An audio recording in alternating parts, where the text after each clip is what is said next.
And we do have a live crowd here again. Thank you for coming into the center and being part of the audience. We appreciate it. And hello, Audrey. Hello, Mr. Newmont. How are you? Birthday boy. Thank you. Very good. All right. I thought we were saving that for later. Anyway, if you are just tuning in, this is Mainstream Metaphysics. I am Nick Newmont. This is Audrey Newmont. And we are a show about everything metaphysical, spiritual, therapeutic, all alternative practices, and even a lot about paranormal. We're going to talk about a few different things tonight. And first, we will get into unfinished business from last week's show. But before we do that, we do have events that we want to talk about. And the first is next Tuesday night, it's our anniversary show. Yay. 1 year. Right. And in that time, I have not missed a show. I have not taken a Tuesday night off in 52 weeks. And then, of course, Audrey, you came on, in the spring and sort of fill in. And of course, it's Audrey and Nick, not just Nick Newmont anymore.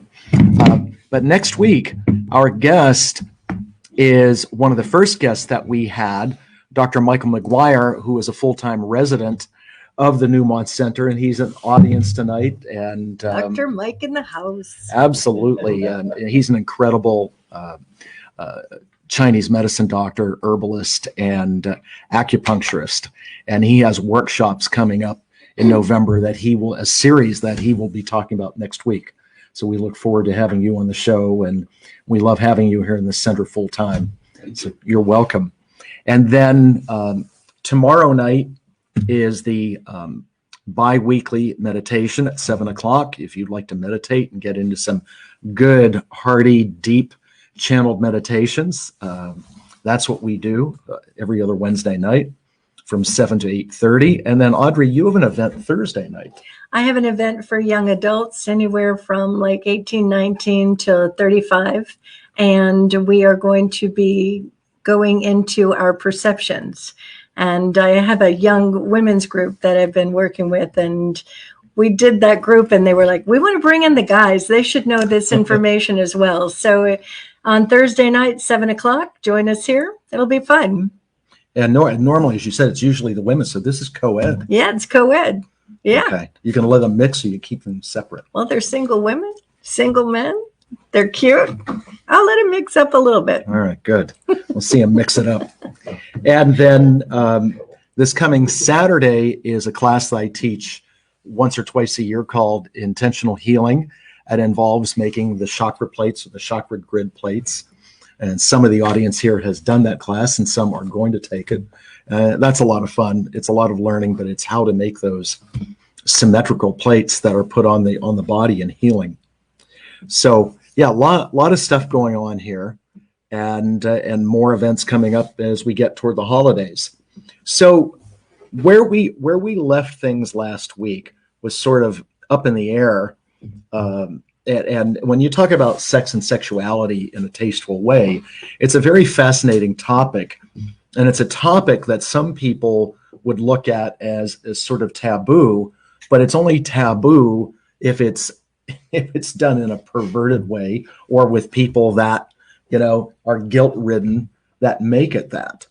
And that's a huge part of education in life, but it's also a miseducated aspect of life. As you were saying last week, that people get conditioned the wrong way when they're young. Well, actually, that group that I had with women, one of the things that we were talking about was sexuality. And it's a lot of what we take on are our perceptions about what that looks like. So we were discussing it, and it was very interesting how they took on beliefs about what all that looks like. And now as they're young adults and they're wanting to really own who they're choosing to be, it's a whole process to figure that out. Right. And it's an interesting time. And there's been so many various levels of what we take on in our belief system about what sexuality is, what sex is, intimacy. And I think it needs to be at this point where it's not so taboo to talk about it. And more importantly, in becoming who we are, to be comfortable with ourselves, however that looks. Right. Yeah. Definitely. And the thing is, Audrey and I work with a lot of different clients, and I think it's safe to say, I'm not sure about you. I know like 80% of your clients are women, I would say, and I would say about 70% of my clients are women. And the funny thing when it comes to women more so than men, but I've witnessed it both ways, is the concept of what they're willing to disclose. Like there's privacy, but then there's also secrecy. Mm-hmm. And for some people, their issues, especially around sexuality, can be a little embarrassing. But it's funny that I have a client, and looking at the audience too, where she was confessing to me, what's going on in their marriage. And this is a couple that's late 30s. We're not talking about older, mature, a lot of mileage behind. And a lot of times we think where the man is more dominant in sex and the woman is pulling back. This is the other way around, where the woman just wants to have a normal, participating, intimate life. And the guy is he's got hormonal issues. And then I said, well, what do you know about his background growing up? So I have a whole page of notes on the guy for her. And I'm like, that's a problem. That's a problem. That's a problem. And so the next question was, well, when has he gone to therapy? Okay. Yeah. And then, well, he doesn't want to open up. And so they hired a woman who was a professional sex therapist, but she used everyday language along with clinical language. And he was telling her that, she's vulgar, she's a slut, and all this kind of stuff. I mean, it was really, he's got real hangups. And we were talking last week about development and all that with the parents. His mother died when he was 17. And so he's got a lot of guilt in relationship to his mother, and he didn't go see her much when she was in the dying process. And I said, look, you've got your hands full. He's not going to change unless you make significant changes and see how he reacts. So this is a fascinating case that I'm working with. And I have to say, when I tell a client that, it's like, you have to recognize that if they're, whether it's the guy or the girl, if the other partner is not going to go into therapy, then it has to be where the partner that is going to therapy, instead of wanting to push them in a way to get them to do whatever the thing is that they want them to do, they have to learn how to pull and how to, bring them on board in a way that is persuasive and it is inviting, Truly. Because sometimes the partner will just get angry and they'll get upset. Well, they're not doing what I want them to do, whatever the thing is. And when we're literally saying that they're not doing what we want them to do, they're literally not going to do what we want them to do. So there has to be a point for the partner that is going to the therapy. And this is what I do with my clients all the time. I'll literally say to them, well, you've got to find that way to nurture them into what that is that you're looking to have them do. You can't be their therapist. You can't boss them around. You've got to find a way to use constructive communication and literally appreciation for whatever they are doing, and find that space where you can, find a way to make what both parties want work. But too much of the time, and it's not just with this, it's with everything, we have a tendency, and we've been trained to do this, to focus on the problem. So our clients come in and all the time it's like, well, so-and-so's doing whatever. And there's a huge focus on the problem rather than what they can do to make it better. So that's kind of our job. We're those make it better people. Right. And also people have to be open to, and it's a phraseology that we learned when we went to the Hypnosis Institute, is when people have issues and they're in denial, that they have to buy into the symptoms. Okay. That this is an issue. This is why it's an issue, but you have to understand and admit that this is an issue. As I said last night in the class I was teaching, and this is exaggerated, it would be like a person who's 400 pounds not admitting that they were extremely overweight. And sometimes it's as intense as you're fat, you know, you need to change what you're doing, you know, but sometimes people are in denial and, go ahead. I want to say this. This is for everyone across the board. This is that thing that happens. And I was saying this to a client the other day, and they were like, what are you talking about? Because I said, have you ever heard of the thing about the frogs in the pot? And they were like, no, I don't know what in the world you're talking about. And I said, well, what has happened? And I think this is what's happened with a lot of us with regard to the actual situation that we're in at the moment. So what happens is if you take frogs and you put them in a pot of water and you put that water on the stove and you turn that stove up, the water starts to get hot. It's getting hotter. It's getting hotter, and the frogs are just in there basking, and it's hot water, and it's like they don't notice, and they don't have that thing that says, oh my God, I got to get my ass out of this water. They will sit in the water until they are just cooked. So there has to be a point for all of us when we realize we're so uncomfortable. Like if you're 400 pounds, you're the frog in the water. It's hot and it's getting close to boiling and something is going to happen and it's going to get bad. So a lot of times we get so comfortable in our uncomfortable and we get so used to being unhappy or living with anxiety or massive anger or whatever the thing is. And it just gets to be that thing where we're comfortable. And that's not how we're supposed to live. So it's like at a point where you got to recognize a frog in the water. Right. And the other thing is, and Audrey and I, in addition to the different things we do, we are certified hypnotherapists, and hypnotherapists are behavioralists. So our job is to change behavior. So and this is where it actually can get kind of funny for me.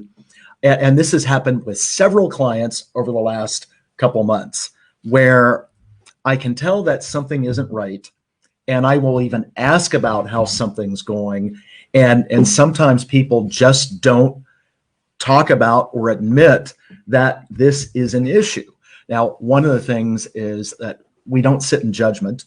You know, we're here to help. So there's no judgment, but there has to be an admittance of what the circumstances are, because as hypnotherapists, if you tell us X and Y and don't tell us Z, then with hypnotherapy, we're treating X and Y and not treating Z. And so what's happening with the hypnotherapy is that we are changing some of the mindset, but if we don't have the whole story or don't have the truth, then we would mistreat. And Dr. McGuire would know what that is. If you are a practitioner of some kind and you don't have all the info and you're treating something and you're not treating the other thing, that can create a problem. Yeah. You're redirecting, but not redirecting in the right way.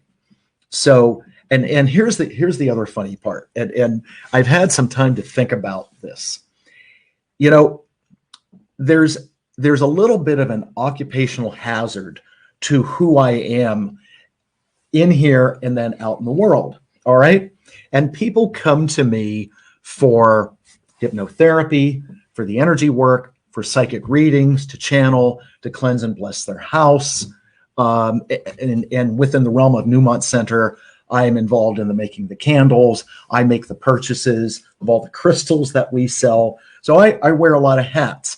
But sometimes people forget when it comes to employing me as a hypnotherapist or as a healer, they forget that I really am psychic.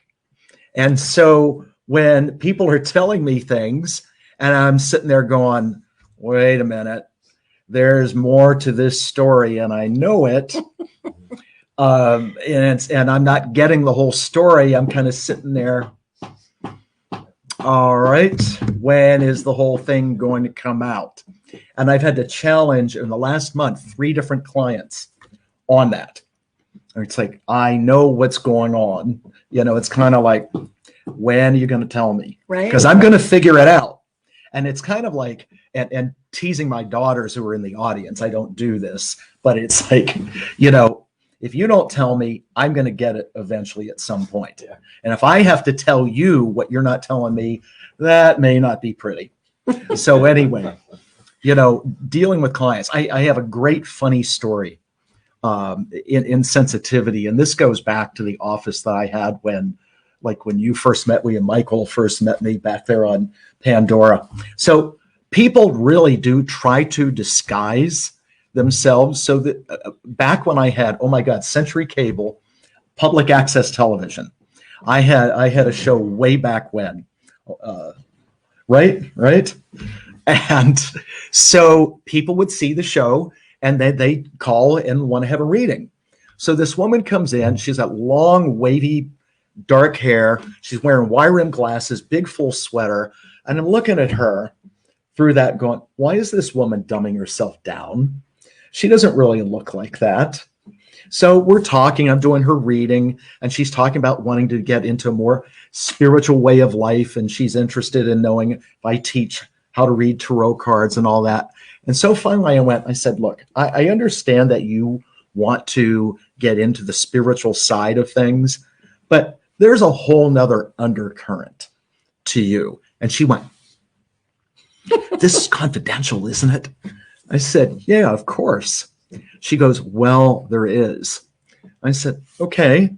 And again, I don't judge, but I know there's something going on. And at this point, my curiosity is through the ceiling. She said, well, I'm actually a full body contact massage therapist. Oh, really?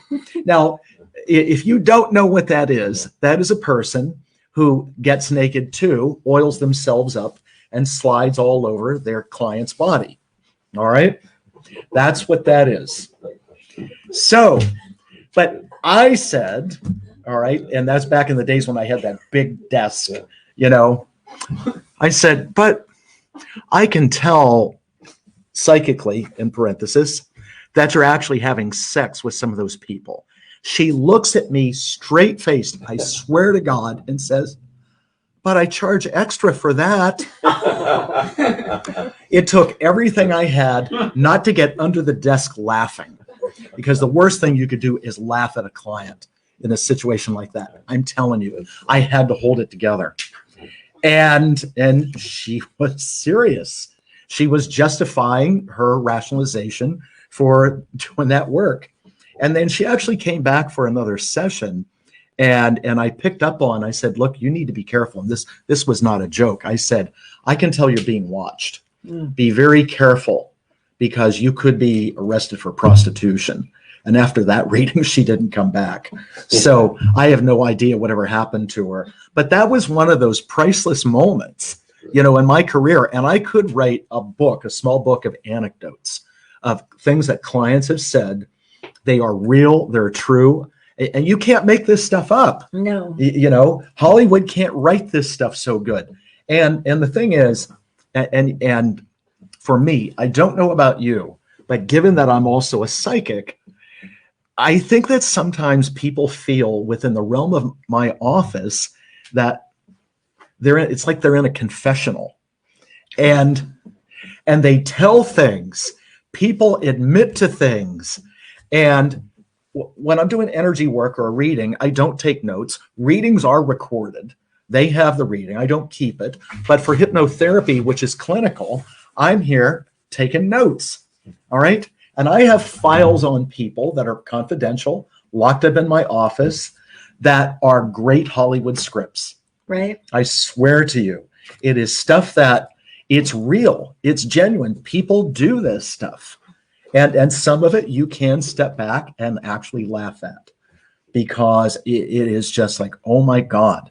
And it's like the cartoon where, someone grabs the fly paper and they're stuck, and they use the foot to grab it. Now they're stuck. And it's like a sticky version of Twister, that people just get themselves all contorted and stuck in situations because they didn't get out. They didn't say no. They just continued to go along and figure it would just get better. And the frogs in the water boil. Right. So it is like, for me, it is not boring. But when clients come in and they actually are honest and they're straightforward, and they get it, that our intention is going back to last week, like to the timeline, that our intention is for them to start learning from their actions, start learning from what they're doing, then their lives change. It's been so, Nick and I have been working together. Actually, we just celebrated how many years here? 10 years here in 10 this years office. in Florida Hills. And, when people do the work and they are honest and upfront and they really put the cards on the table, as it were, their lives get better. They just do. But, when there's that covert business going on and you don't get to the root of the issue, things don't change. There's not that awareness. Well, last night in class, which it's a metaphysical class on healing, but it's amazing how much psychology comes into the class.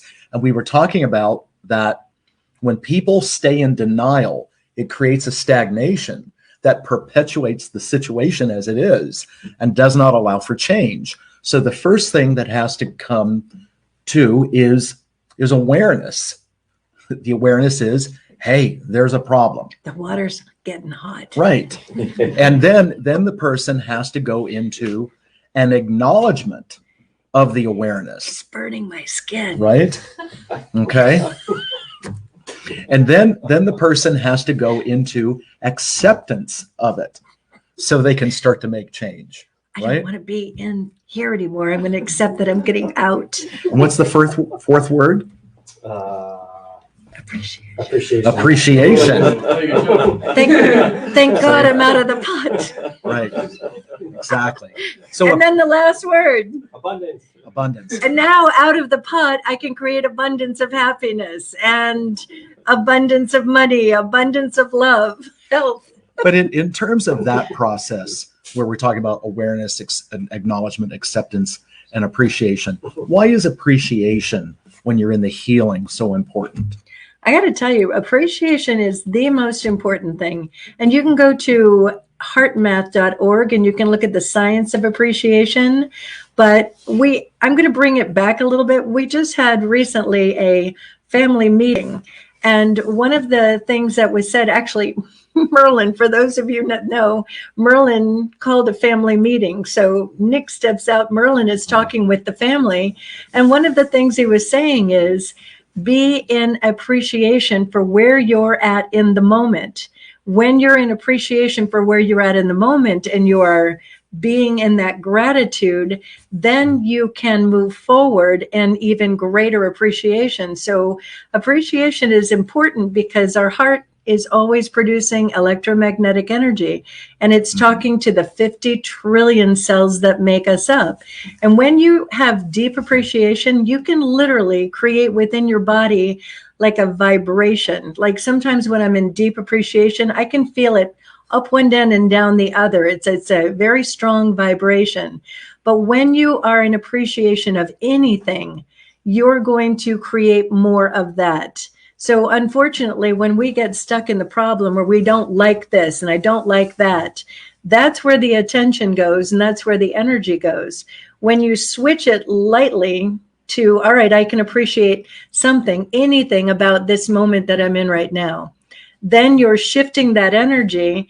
The electromagnetic energy, if you get into quantum physics, it starts putting out a whole nother vibe, which creates like our roadmap. And then we'll start moving more in the direction of what we do want.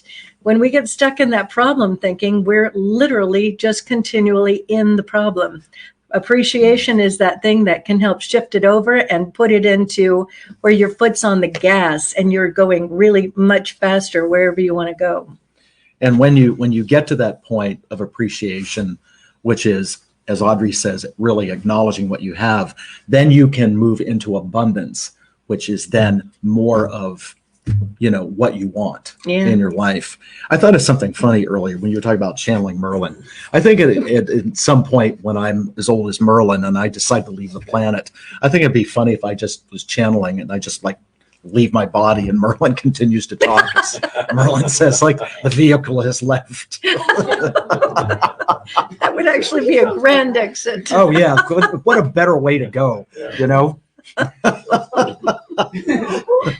And his kids are in the audience going, no, it's not anytime soon. No.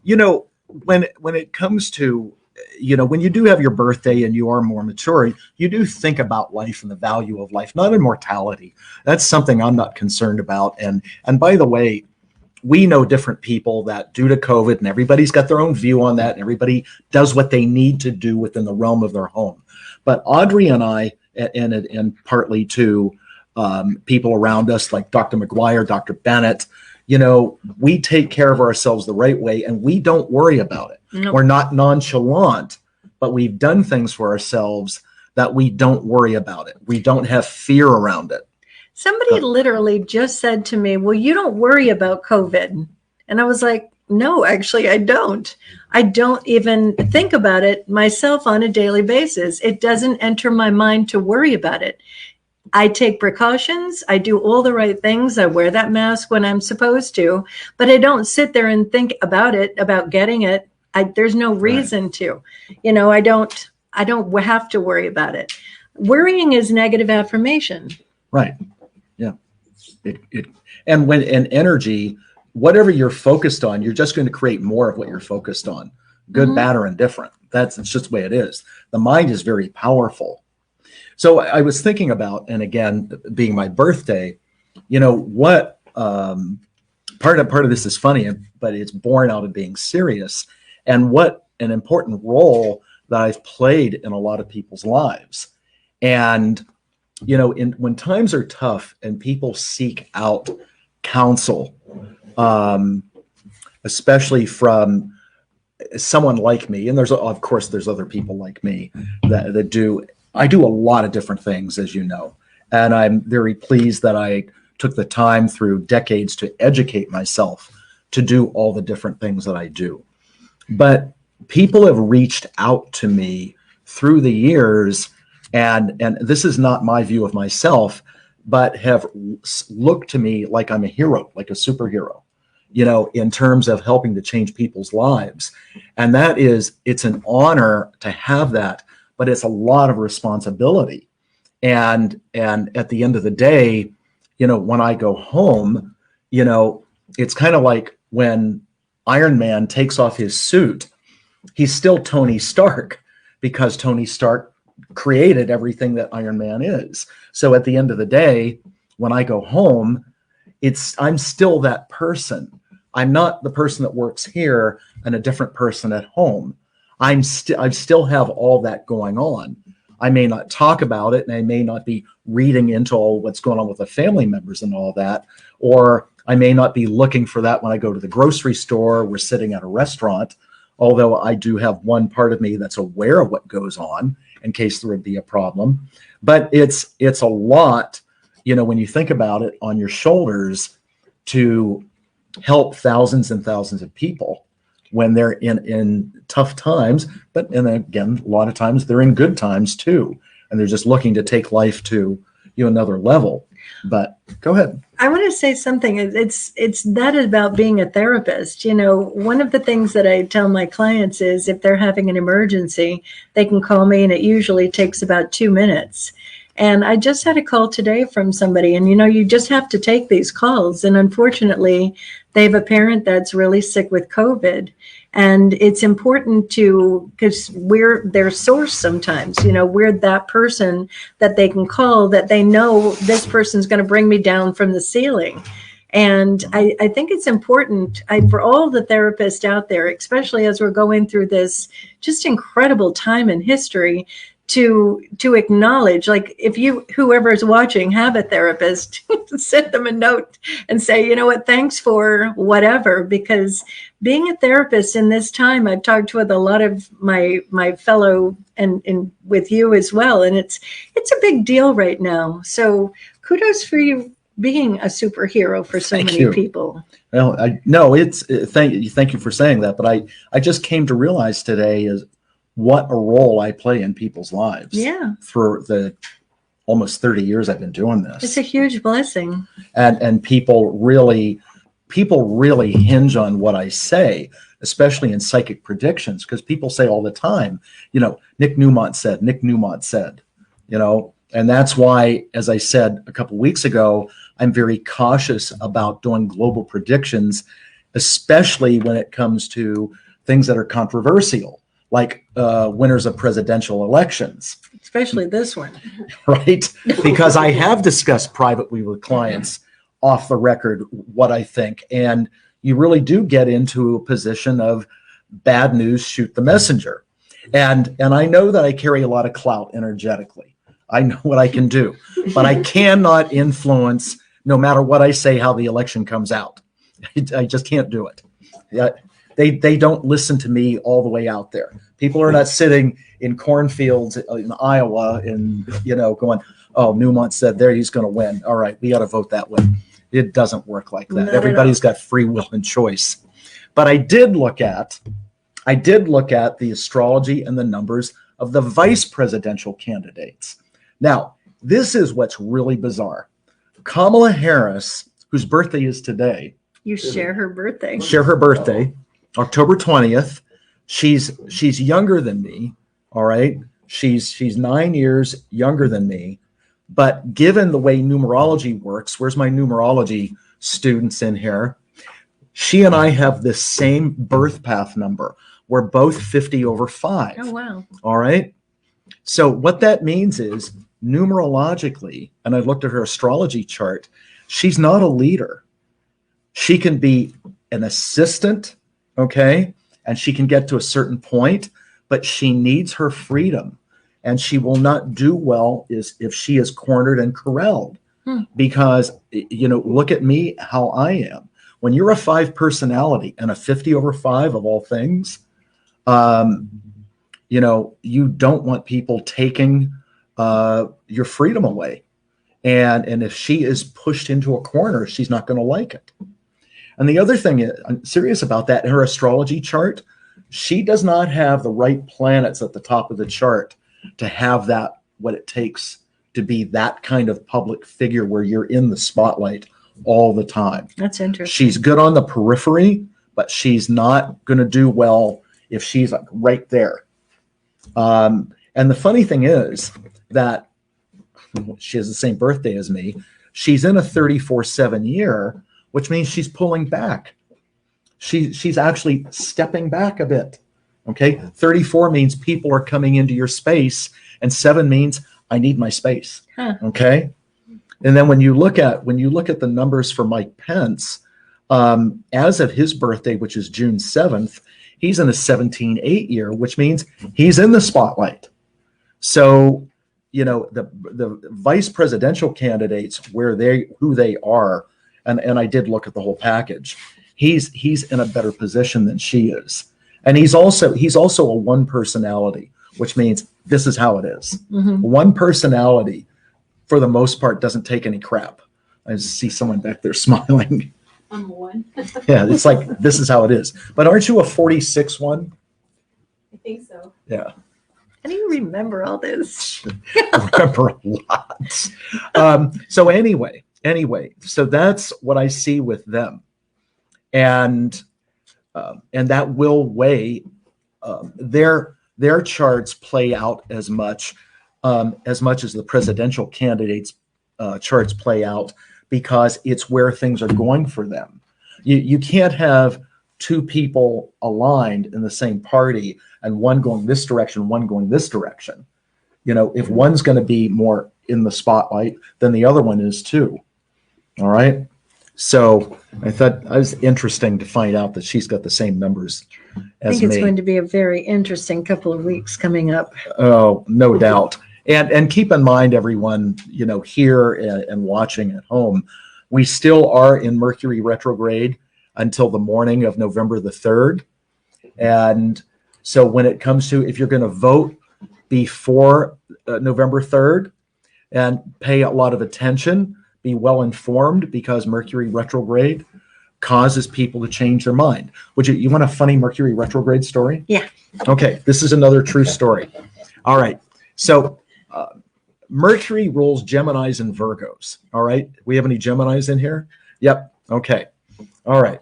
And if you have significant Gemini, like Gemini rising or Gemini moon, it's going to come into play too. So I have a longtime client, a guy, and he is a Gemini, and we're heading into Mercury retrograde, which he dreads because he knows what can go wrong. And I said to him, and it was around his birthday, June, whatever. And I said, look, I said, Mercury, where it's retrograde in your chart, because it was an area of romance, I said, you could be naked in bed with a woman and she will change her mind and back out. He goes, dude, he's a musician. That happened. She stood up and goes, I can't do this. So the amount of time over the years that I have heard these stories, not just from him, but coming back, the clients coming to me, your husband said this, your husband said that. It's been fascinating.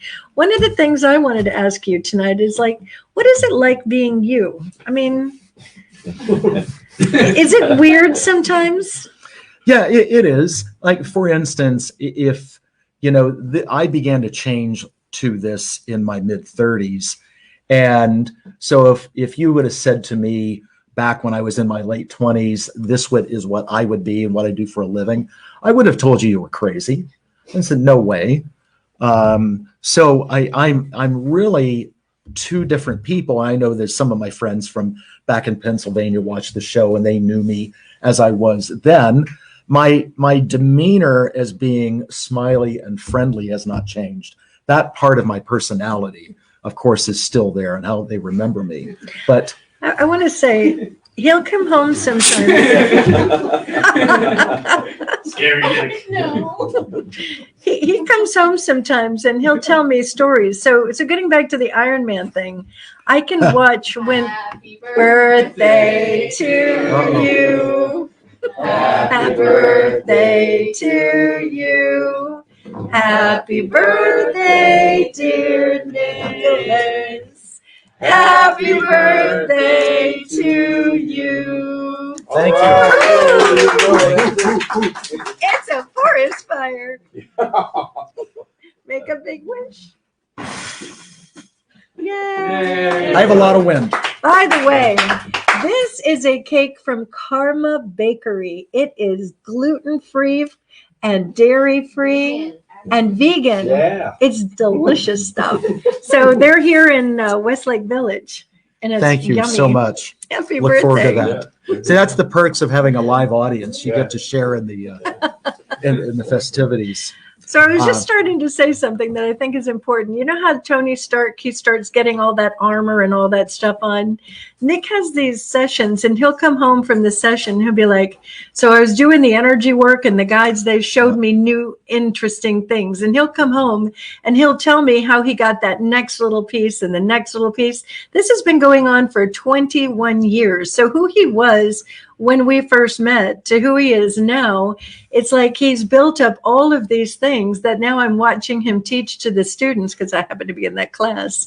And it's just fascinating, and they've really been great at sharing information with you to take this healing work to the next level. Right. So what I see at this point, when we talk about seeing auras, I see things unfold as the body expands, your actual organs, aspects of you come out holographically. So in the same way they do in CG, like an Iron Man, where he takes the computer and, everything expands and he's moving stuff around. That is what I see in and around your bodies. Is that kind of hard to explain to people? Because everybody's going, what the hell do you mean? Well, what I get though sometimes, but what I get is, how can I learn to do that? Mm-hmm. That's what people want to know, and that's what your students are really asking a right. lot. I see that with you guys. And that is, as people evolve, more people will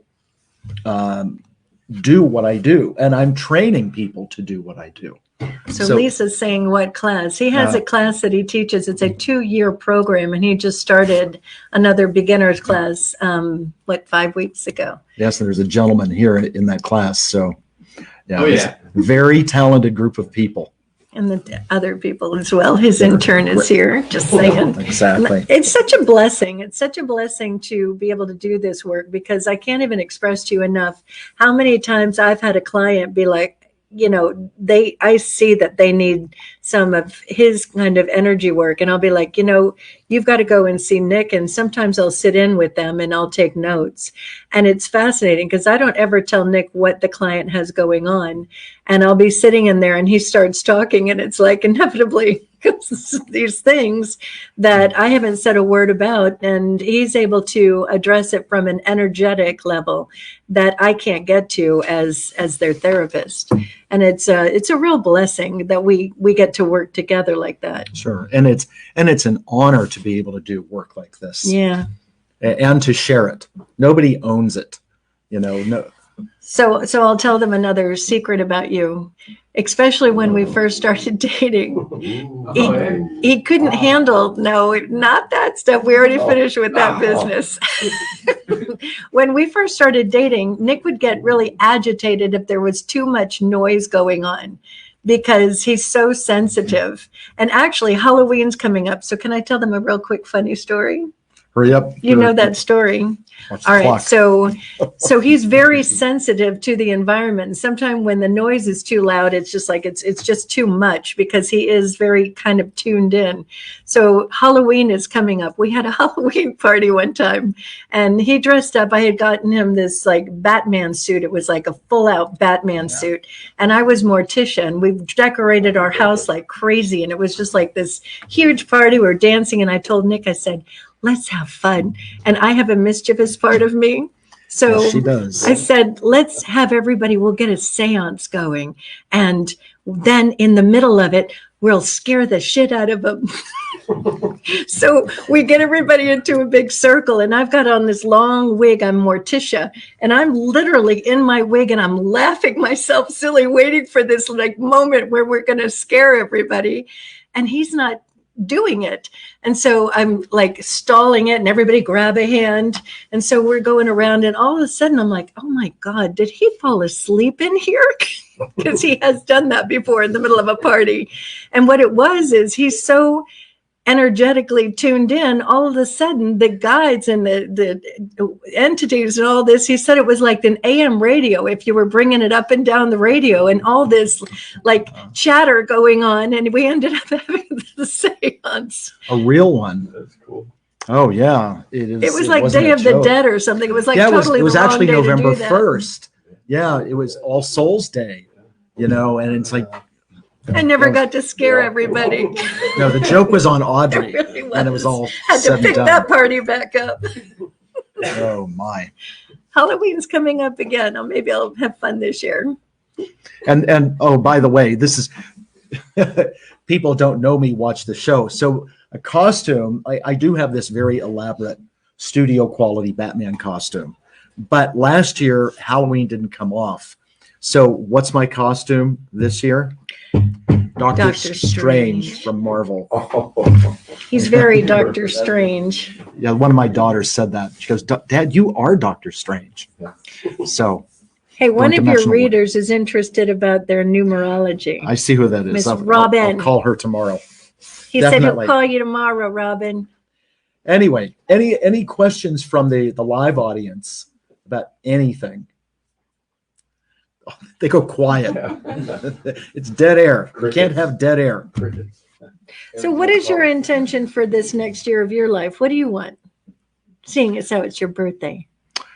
For the truth to come out in everything that's going on. Yes. So people can get back to living life the way it's meant to be lived, not in this manipulated circumstance that is so laden with smoke screens and lies and nonsense. So people can live life again and be happy Yeah. and not have to navigate, the white water rapids that we didn't ask for. That's what I want. When everyone else is happy, I'll be happy. I am happy, by the way. I've been very fortunate in all of this because we've been so busy, because we're mental health and we're an essential business. But, I want to see everyone else back to living their life and people interacting, going out and having fun, Yeah. whatever that is, and being social. This nonsense of it's anti-social distancing, not social distancing. Right. It's like, I think there's a part of it you want to get back on the field with your softball too. Oh, sure. I want to get back to coaching, but that's sort of over here. I mean, He my likes his equipment's in my coaching. trunk. I never took it out of the trunk of the car. It's when it's time, and it's supposedly next week is time. Then I'll get back in the dirt. But I have been busy with people, clients, and students in this time, and that's being of service where I've been needed. So this is what I do. Yeah. But I do see. It's not just my wish. I do see a positive correction coming back with people and the virus waning and waning and waning and truth coming out. Remember, I said going into this year, there would be planetary alignments where we would find out where the bodies are buried. I said that Saturn-Pluto alignment in January was going to be rough, and it was, and some of it still is. But we will get back to a good economy again. In fact, the economy will actually end up better than what it was, because I see some things happening that are going to fall into place.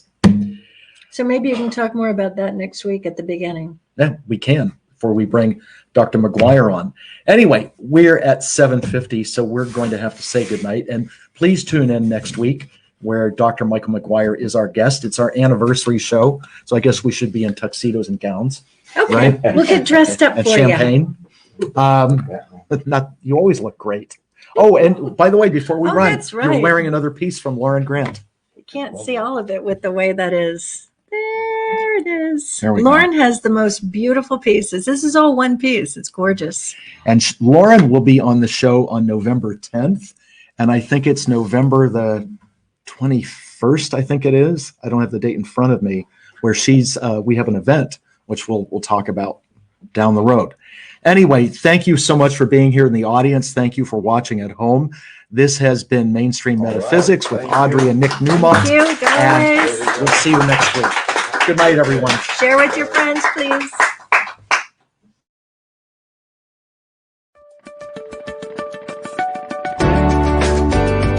You're listening to Mainstream Metaphysics with Nick and Audrey Newmont, only